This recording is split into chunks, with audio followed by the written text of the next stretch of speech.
Ter a ideia de que a consistência não é perfeição e muitas vezes parece-me que pessoas tentam fazer tudo uma vez e depois falham e depois voltam e depois rapidamente caem outra vez na mesma. Por exemplo, em relação à atividade física, o que é que vamos fazer em concreto? Que tipo de atividade física vamos fazer? Quantas vezes por semana? Durante quanto tempo? Com que intensidade? Nós vivemos num mundo cada vez mais dominado pelas redes sociais, com os health influencers e já para não falar muitas vezes numa certa politização das questões do estilo de vida. Sejam bem-vindos a mais um episódio do Saúde, Conversas e Caminhos. Hoje a nossa convidada é a professora Rosália Páscoa, médica de família na Unidade de Saúde Familiar Homem do Leme, no Porto. É também professora auxiliar no Departamento de Medicina da Comunidade de Informação e Decisão em Saúde, aqui da FMUP, o Medicides, onde integra a Unidade de Investigação RISE Health. Com um doutoramento em Medicina, tem desenvolvido atividade académica e clínica na interface entre os estilos de vida e saúde, com especial interesse na promoção da saúde, baseada na evidência e na prevenção de doenças crónicas. Atualmente preside à direção da Sociedade Portuguesa de Medicina do Estilo de Vida, uma área emergente que propõe uma abordagem integrada à saúde, centrada na alimentação, atividade física, gestão do stress, sono e relações interpessoais.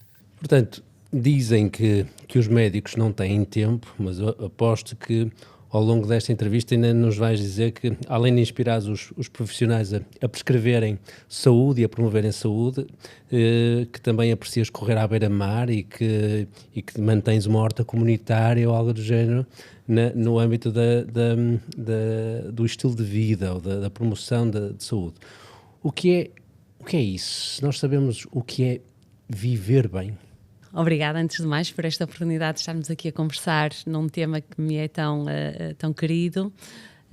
Já fizeram uma ótima introdução e já deram ideias muito essenciais. Viver bem é uma questão complexa e ao mesmo tempo simples. Digamos que com o estilo de vida tentamos simplificar, focar naquilo que, em termos de comportamentos, pode fazer diferença em termos de resultados em saúde. Portanto, temos de ter mais saúde, mais qualidade de vida, prevenir, tratar, reverter até algumas doenças. Conseguimos agora ter já evidência de que na diabetes e na área cardiovascular, que são doenças que são muito frequentes na nossa população, efetivamente com estas estratégias de estilo de vida conseguimos ganhos em saúde, portanto, conseguimos ganhar saúde, conseguimos viver melhor. É claro que há aqui outros fatores, há fatores que são às vezes não propriamente escolha nossa, ou que são determinantes ou determinados pelos determinantes que muitas vezes falamos em saúde. O sítio onde vivemos, a forma como trabalhamos, o nível de educação e etc., também vai ter impacto nestas coisas. Mas aquilo que podemos fazer por nós, costumo falar nisso na minha consulta, aquilo que nos cabe a nós, muitas vezes podemos otimizar, podemos escolher utilizar as escadas, por exemplo, em vez de utilizar o elevador ou estacionar mais longe do sítio onde vamos a seguir. Pequenas coisas de forma consistente podem efetivamente traduzir-se em melhor saúde. É isso que se pode ter numa consulta de estilo de vida? O que é esta medicina de estilo de vida?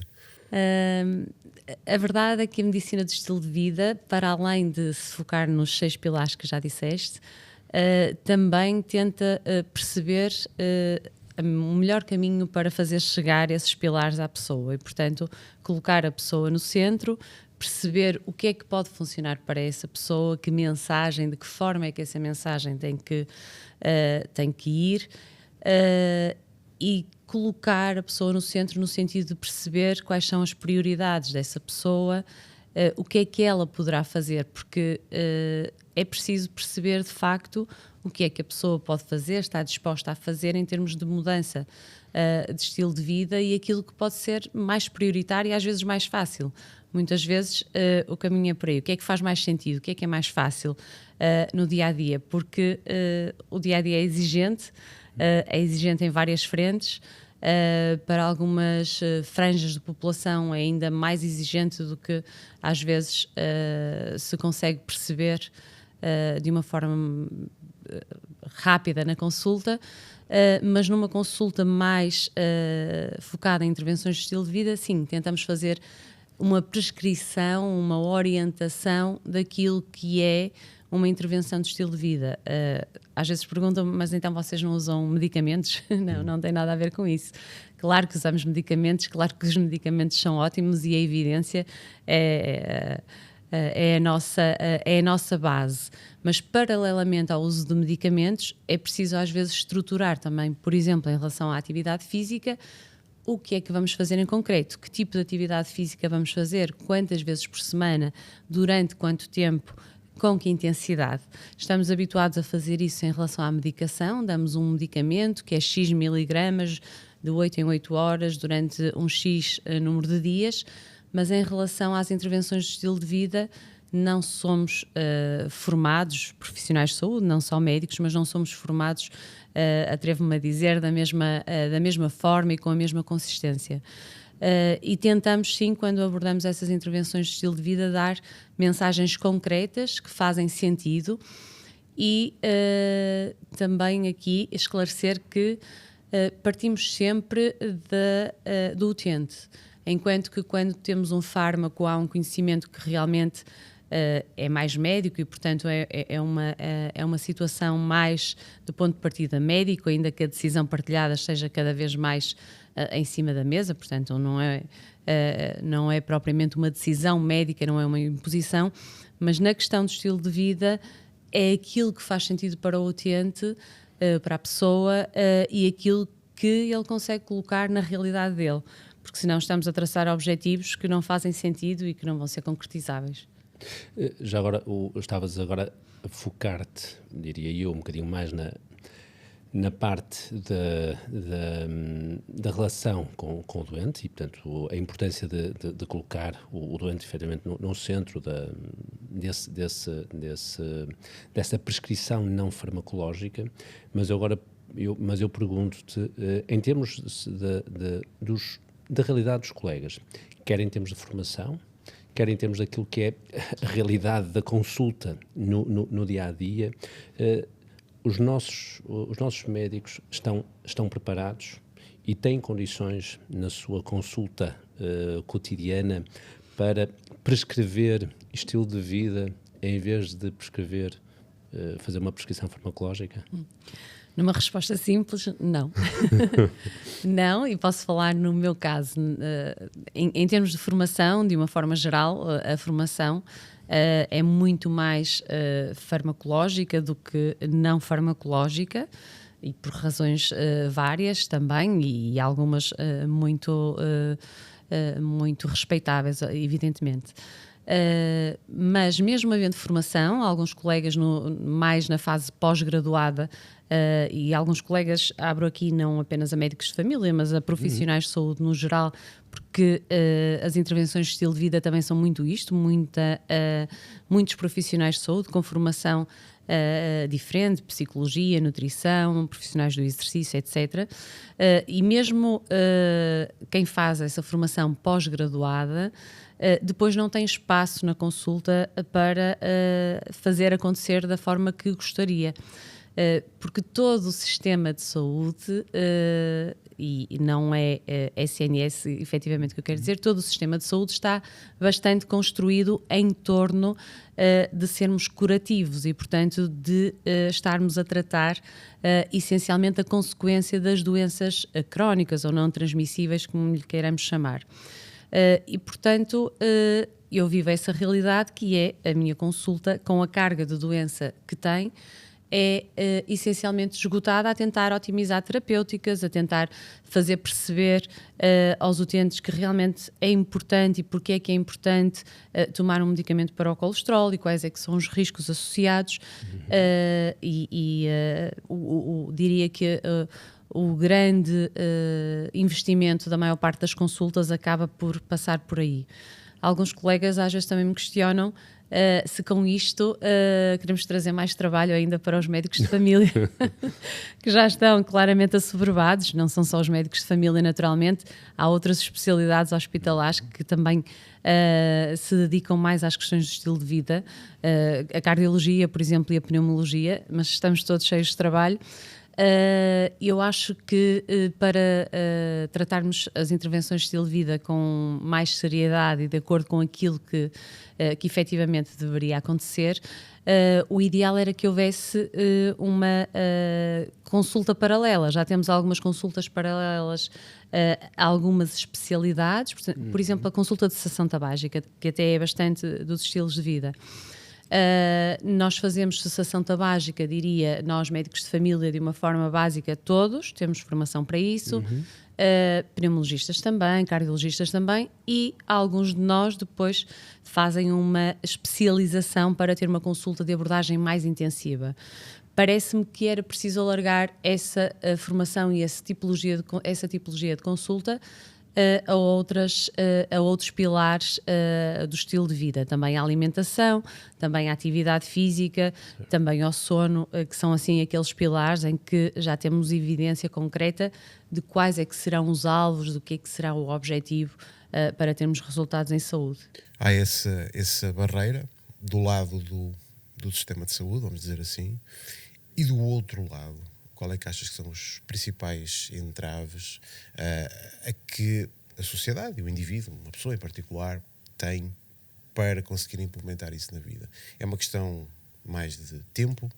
É uma questão de literacia? É uma questão de recursos? E aqui, se calhar mesmo de dinheiro?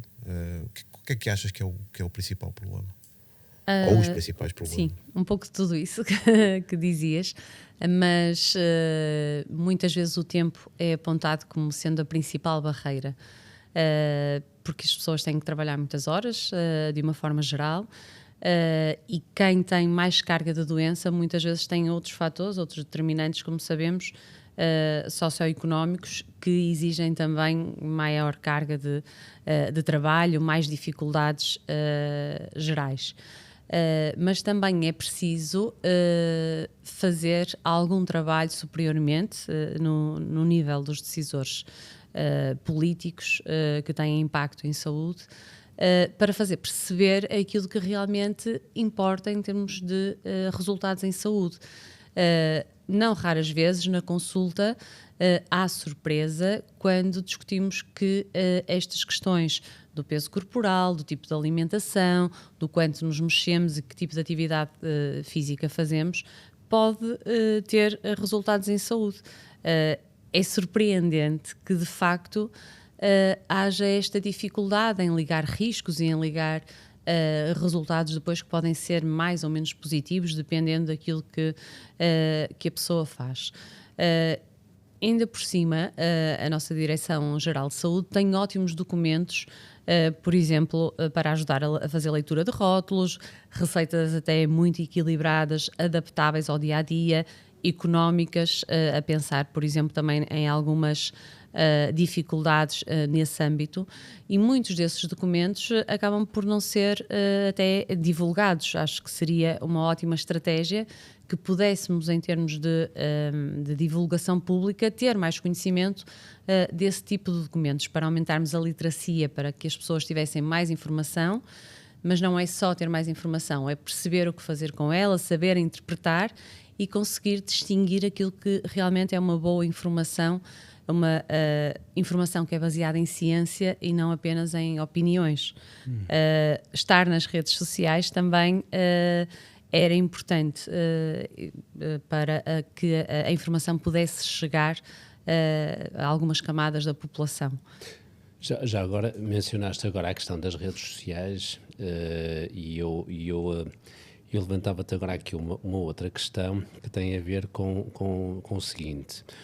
Efetivamente, quer dizer, nós vivemos num mundo cada vez mais dominado pelas redes sociais, com os health influencers. Yes. E já para não falar muitas vezes até numa certa politização das questões do estilo de vida. Estou agora a pensar naquilo que se passa nos Estados Unidos com o Make America Healthy Again, não é?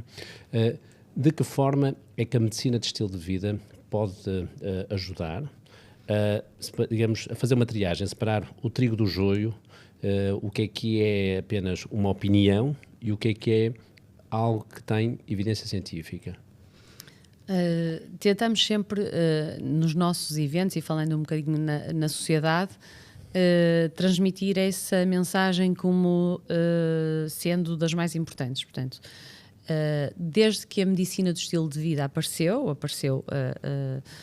por via americana, para bem e para o mal, muitas destas questões são sempre bastante dinamizadas por essa via, e a primeira publicação de Lifestyle Medicine, portanto, que traduzimos para a medicina do estilo de vida, já vinha com essa circunstância.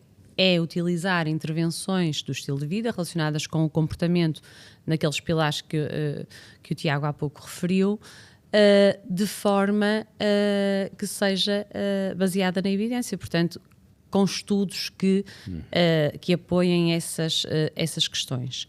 Muitas vezes, e esta área acho que é particularmente sensível a isso, há confusão naquilo que é estilo de vida ou não é.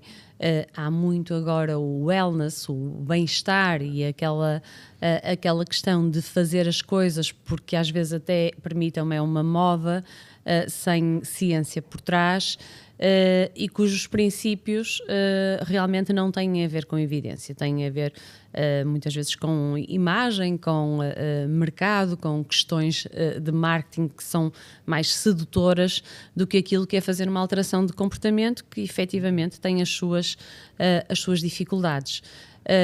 Tentamos, em todas as comunicações que fazemos sobre a medicina do estilo de vida através da sociedade, e também tenho, por exemplo, algumas unidades curriculares em que abordo essa situação, em estabelecer muito bem de que é que estamos a falar, e em fazer a distinção daquilo que é medicina do estilo de vida, que é falarmos destas intervenções e perceber que realmente termos 150 minutos, por exemplo, de atividade física moderada ao longo de uma semana é positivo para a saúde, e de que forma é positivo. E que isso é realmente fundamental, ir à base, portanto, ir aos estudos. Não basta decidirmos fazer X, Y ou Z só porque houve uma opinião, mas que estudos é que estão por trás disso? Mas houve investigação, alguém refletiu sobre isso, porque essas opiniões que não sejam baseadas na evidência também não são isentas de riscos. Diria até que nada é isento de risco, mas a investigação e a criação de evidência, a criação de ciência é aquilo que deve sempre nortear estas decisões e estas escolhas.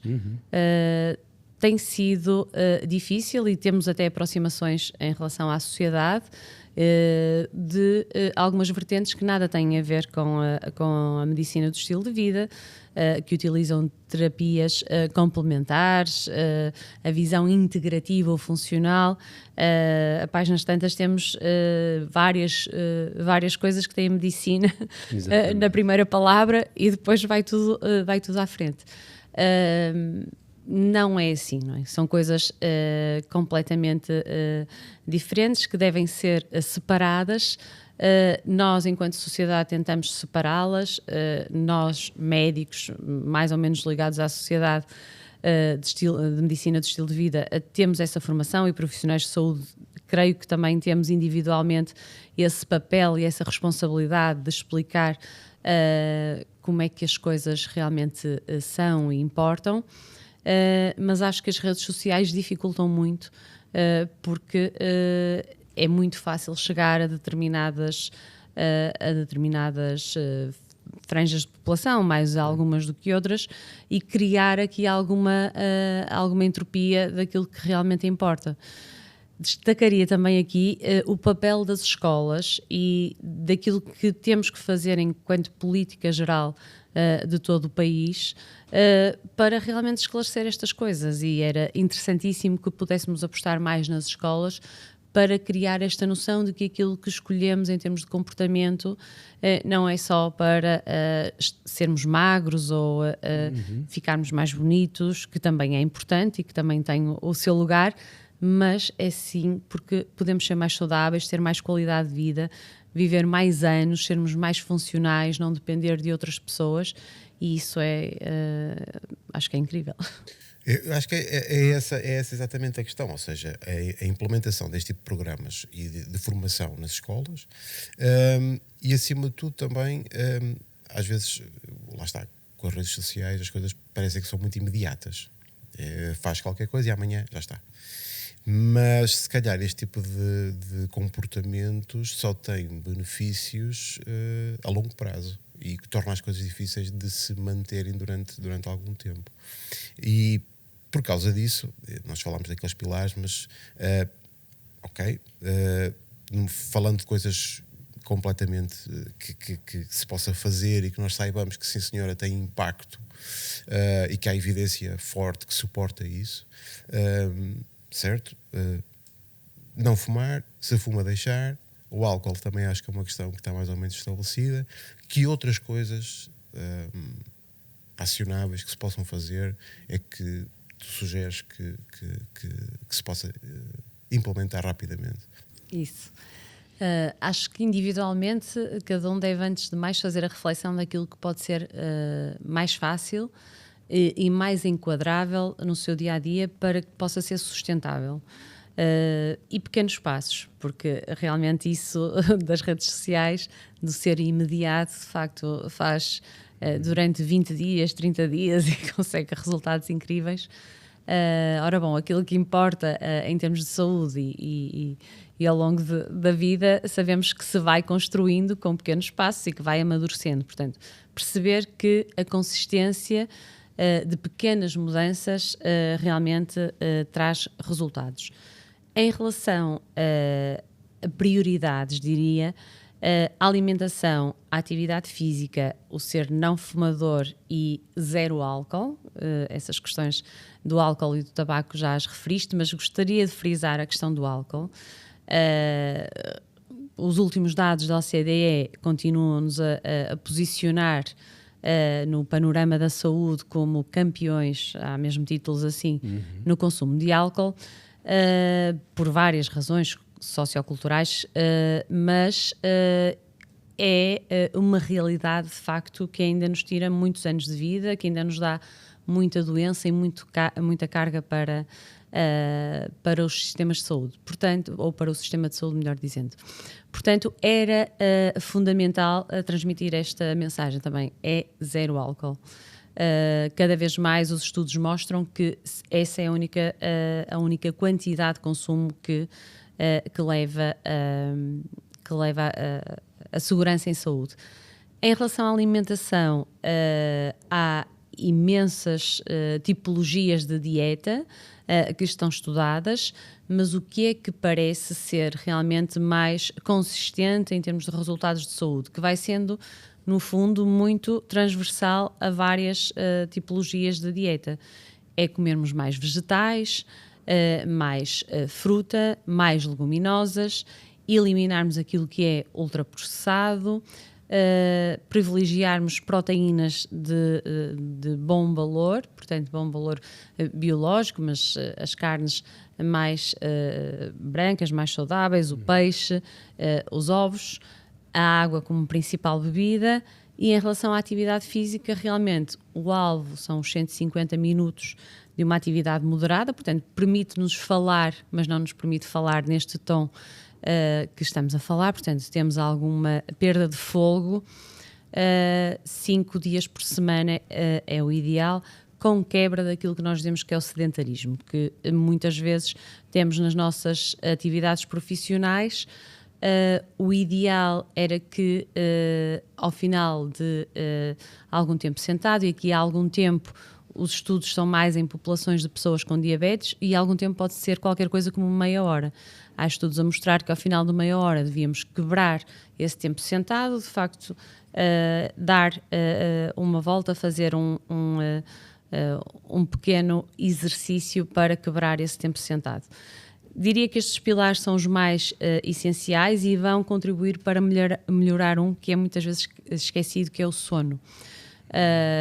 O sono acaba por ser o mais sacrificado, porque como não temos tempo para fazer tudo o que queremos na maior parte dos dias preenchidos da nossa semana, então acabamos por dormir menos ou ir para a cama com coisas por resolver e ficar a tentar resolver antes do sono, ou ainda estar em ecrãs antes de irmos dormir. Em relação ao sono, há também algumas regras básicas que classificamos como medidas de higiene do sono e que algumas às vezes já resvalam um bocadinho para as técnicas de comportamento, mas a questão dos ecrãs é francamente prioritária daquilo que é a minha experiência e a experiência de outros colegas e dos estudos na consulta. O habitual é adormecer ao telemóvel, a ver imensa coisa que desperta o nosso cérebro, que tem luz, que altera a qualidade do nosso sono e que deixa hipotecado depois todo o sono ao longo de dias seguidos. E o sono tem realmente um impacto muito global na nossa saúde, está relacionado com aumento de risco de diabetes, aumento de risco de doenças cardiovasculares, problemas também na parte da cognição, da atenção, portanto do conhecimento, da forma como nós utilizamos o nosso cérebro, digamos. Esses são os pilares que realmente, que já são quase todos, e que à medida que os vamos trabalhando, se calhar também vamos construindo muito em torno das conexões interpessoais ou das relações interpessoais, que é outro pilar. A prescrição social e a prescrição cultural, o estarmos mais em comunidade, as hortas comunitárias, como falávamos numa fase inicial, por exemplo, o voluntariado, o estarmos mais com a família, estarmos efetivamente sem este ruído que às vezes temos, por exemplo, de telemóveis e etc. Estamos conectados sem estarmos dependentes de uma rede de Wi-Fi para essa conexão. Isso.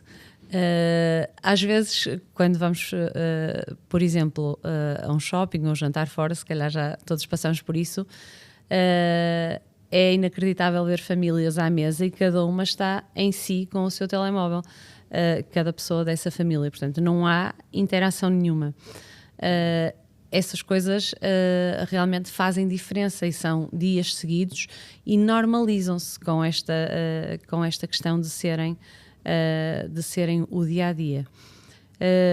Tentei responder, Tiago, mas depois acabei por me alongar aqui para coisas talvez menos concretas, porque é importante que as pessoas priorizem aquilo que é realmente mais fácil para elas e que podem fazer de uma forma consistente.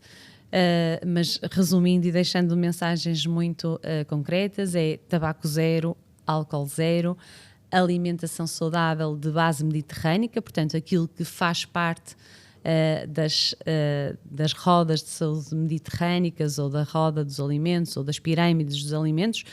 Falo assim porque também acho que é relativamente fácil, de uma forma geral, todas as pessoas terem acesso a essas imagens e perceber quais são as quantidades em termos de porção para cada tipologia de alimento.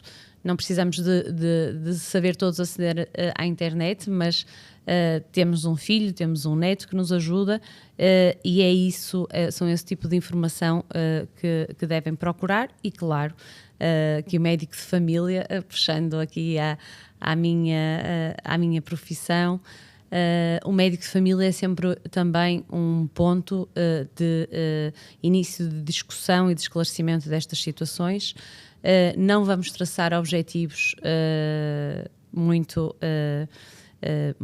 desafiadores, porque esta questão, por exemplo, do álcool zero, do tabaco zero, para quem fuma uma quantidade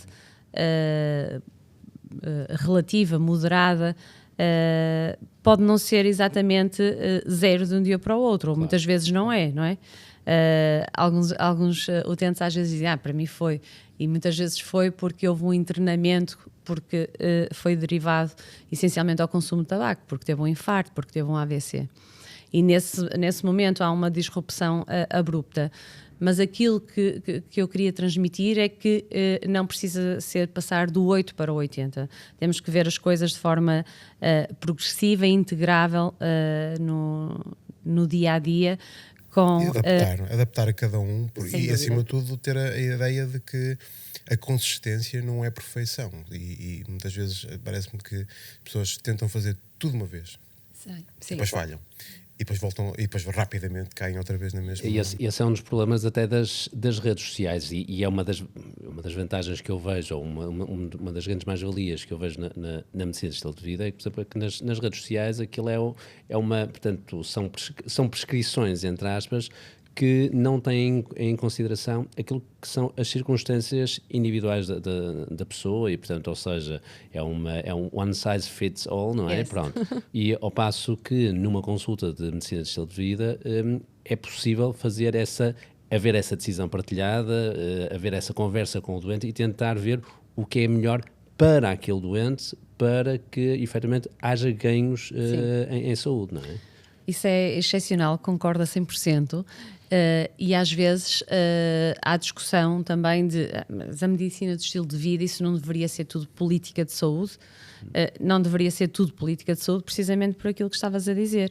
Quer dizer, há muita coisa que é preciso ser política de saúde e até trabalhar essencialmente, se calhar, os determinantes sociais, mas não dá para ser tudo em política de saúde. Temos políticas de saúde, por exemplo, para o tabaco. Se calhar o tabaco é aquele que está mais legislado desde sempre, e mesmo assim isso não anula a importância que é um profissional de saúde abordar isso com o seu utente e perceber em concreto quais são as dificuldades que ainda levam à manutenção desse comportamento, e aí as pessoas até sabem que há riscos, ainda que muitas vezes não tenham um conhecimento tão global da quantidade enorme de riscos que ultrapassa aquilo que às vezes é o cancro do pulmão, que pensam ser o risco único. Se te perguntasse de uma maneira mais pessoal, ou clínica, ou profissional, como queiras, falar deste tipo de mudanças, pequenas mudanças, para ti qual foi a mudança que mais impacto teve? A atividade física. Acho que, para mim pessoalmente, sim, o facto de nos tornarmos mais ativos dá realmente um boost de energia, de autoconfiança e de capacidade depois de começar a agregar várias coisas. E realmente são produzidas substâncias quando praticamos atividade física que depois nos dão mais capacidades para concretizar as coisas de forma diferente. Realmente diria que se calhar é dos pilares mais importantes, porque consegue dar uma ajuda a todos os outros e consegue melhorar também todos os outros. Vejo isso também na consulta com os utentes.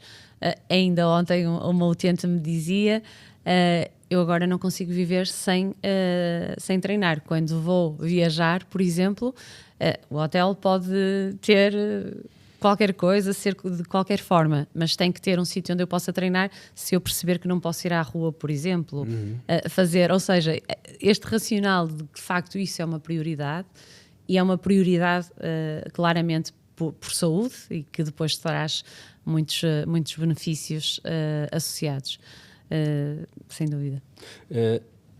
Eu ia-te colocar agora uma pergunta só, conforme já referiu há bocadinho o Tiago. Portanto, a consistência das mudanças é importante, ainda que às vezes possam ser mudanças pequenas, e como é importante, acho que nós façamos a promoção de uma liderança, por exemplo. E eu perguntava-te qual foi a mudança mais pequena na tua vida pessoal que tu consideras que teve maior impacto, maior ganho em saúde? Se calhar deixar de ver ecrãs 1h30 antes de a hora que eu quero dormir. Confesso que não o consigo fazer todos os dias. Tenho que ser sincera. Mas quando eu consigo fazer de forma mais consistente, isso dá-me realmente um tempo, ganho ali um tempo para estar mais em família, ou para ler, ou para fazer outro tipo de atividades que claramente depois melhoram o meu sono e melhoram a organização dos dias seguintes. Falando em linguagem simples daquilo que eu sinto, mas que tenho também a evidência por trás. Tento também transmitir isso nas consultas. As consultas de saúde infantil são muito desafiantes por isso, e acho que é um problema mesmo muito concreto da nossa sociedade nos tempos atuais. Para mim, isso foi muito pequenino, não é? Mas com grande impacto. Mas com grande impacto, sim. Para terminar, se pudesses fazer um cartãozinho pequenino que os portugueses pudessem pôr ou colar no frigorífico, o que é que lá escrevias? Escrevia, hoje tenho que ser mais ativo. E o meu objetivo é, ao longo do tempo, conseguir ter atividade física durante 5 dias por semana, o ideal cerca de 30 a 45 minutos durante esses dias. E em 2 desses dias vou fazer atividade física de resistência, portanto atividade física de levantar pesos, passa a expressão, ou mais de musculação, porque isso tem muito interesse em saúde, e o resto dos dias vou fazer atividades mais aeróbicas, portanto mais cardiovasculares, e vou trazer alguém da minha família ou um amigo comigo. Isso era um A3 quase. É um A3, mas os frigoríficos agora também são grandes. São muito grandes. Muito bem, Rosália, muito obrigado pelo teu contributo e por esta muito agradável conversa. Foi mais um episódio do Saúde, Conversas e Caminhos. Eu sou o Rui Amaral Mendes. Eu sou o Tiago Jacinto. Até um próximo episódio. Até à próxima, obrigado.